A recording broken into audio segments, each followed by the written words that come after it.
You get the sense, I mean, it's a really important period for Rashford. Yeah, absolutely. I mean, 2 seasons ago, he had that great season where he scored 30 goals, and then last season, just 8 in all competitions. It's real disappointing. So he started well under the last manager, Erik ten Hag, and then faded slightly. So what are we going to see here? Now, what was interesting against Ipswich is he started as a centre-forward, despite Amorim having Rasmus Højlund and Joshua Zirkzee available. And we can see from his numbers, his actually record as a striker, Rashford, is not too bad. He's got 10 goals in 24 games in the games where he started in that central striker role. Now, as a winger, it's a little bit different. He's played much more games and he has scored more goals, but the goal rate is a little bit, well, it's clearly not as good. He actually creates just as many as a centre-forward than he does as a winger, and the XG is a lot higher too. He's getting better high-quality chances, and the chances created, it's not too dissimilar, is it? 94, 1.02, so yeah.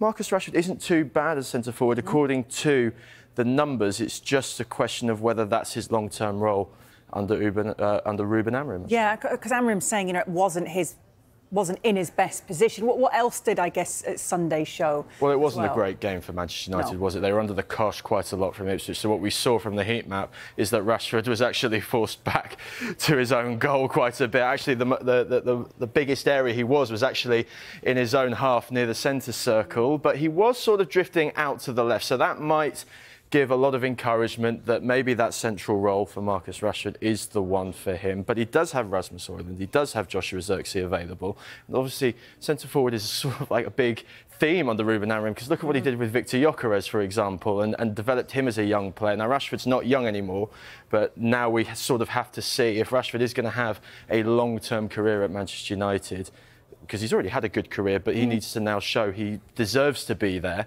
He needs to sort of hit the ground running under Ruben Amorim. Yeah, well, just 1 goal for United on Sunday. Obviously, Rashford after just 81 seconds. Is finding the net the biggest issue to resolve? I mean, how do you resolve a problem like that? Well, exactly. All you have to do is look at the numbers.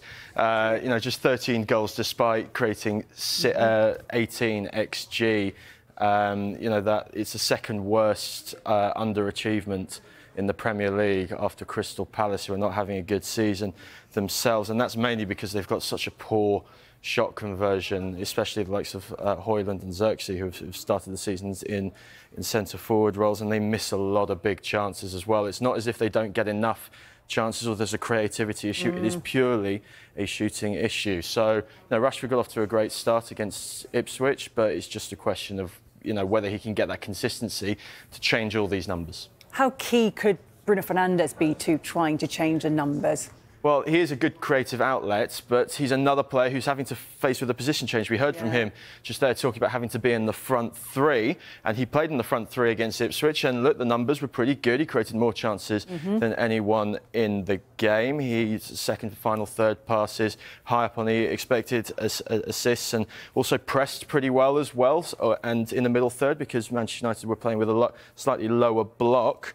But yeah, he's sort of playing in the front three, but he is being pushed inside because Amad Diallo is playing more as a winger. Now at Sporting Lisbon, Ruben Amorim had a player called Pedro Gonçalves, who was one of the most creative players in the Portuguese top flight, and he was playing in the Bruno Fernandes role that he wants him to play. Emulate.